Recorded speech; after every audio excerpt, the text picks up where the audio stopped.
নমস্কার আপনাদের সবাইকে। আশা করি আপনারা সবাই ভালো আছেন ও সুস্থ আছেন। তো আজকে নতুন একটা রেসিপি নিয়ে আমি চলে এসেছি আবার। তো আজকে বানিয়েছি আমি নিরামিষ সোয়াবিনের কোপ্তা। তো তার জন্য আমি এখানে সোয়াবিন নিয়ে ভালোভাবে গরম জলের মধ্যে একটু লবণ দিয়ে সেদ্ধ করে নিয়েছি। নেওয়ার পরে আমি সেটা জল ঝরিয়ে পেস্ট করে নিয়েছি। তারপরে আমি এখানে নিয়েছি একটু আদা কুড়ানো, তারপরে বেসন আর একটু কর্নফ্লাওয়ার নিয়ে একটু লবণ, একটু চিনি, কাসুরি মেথি, তারপরে ভাজা মশলা, আর এখানে নিয়েছি এই যে বললাম কাসুরি মেথি আর ধনেপাতা কুচি, আর নিয়েছি হলুদ। সমস্ত কিছুগুলো দিয়ে ভালোভাবে মেখে নিয়েছি। মেখে নিয়ে ভালোভাবে গোল গোল করে কোপ্তা করে নিতে হবে, বল বল করে নিতে হবে। তো নিরামিষ তরকারিটা খেতে সত্যিই খুব ভালো লাগে। আপনারা অবশ্যই ট্রাই করবেন নিরামিষ সোয়াবিনের কোপ্তা।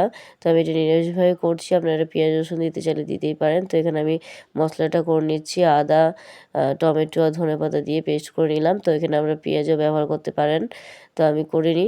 আর এখানে একটু ভাজা মশলা করেছি। ভাজা মশলাটা জিরে, মৌরি, শুকনো লঙ্কা আর কাসুরি মেথি ভালোভাবে ভেজে নিয়ে গুঁড়িয়ে নিয়েছি। আর তেল গরম হয়ে গেছে, তেলের মধ্যে স্লোভাবে বলগুলোকে ভেজে নিতে হবে খুব হালকা আঁচে। তো তারপরে ভাজা হয়ে গেছে, উঠিয়ে নিয়েছি। এখানে আমি তেলের মধ্যে দিয়ে দিয়েছি হিং, কালো জিরে, শুকনো লঙ্কা, আর যে মশলাটা করে রেখেছিলাম সেই মশলাটা দিয়ে দিলাম। দিয়ে ভালোভাবে কষিয়ে নেব। কষিয়ে নিয়ে একটু হলুদ দিয়ে দিয়েছি, আর এখানে ধনে গুঁড়ো আর জিরে গুঁড়ো দিয়ে দিচ্ছি। ভালোভাবে এটা মশলাটাকে কষিয়ে নিতে হবে যতক্ষণ না মশলা থেকে তেল ছাড়ছে। তো আর একটু কালারের জন্য আমি দিয়ে দিচ্ছি এখানে কাশ্মীরি লাল লঙ্কা, আর একটু পরিমাণ মতো দিলাম লবণ।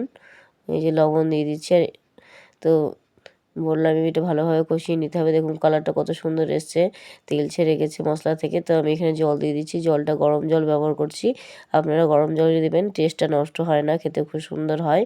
আর জলটা ফুটে গেছে, আমি সমস্ত বলগুলো দিয়ে দেব। আর একটু বলগুলোর মধ্যে সেদ্ধও হবে।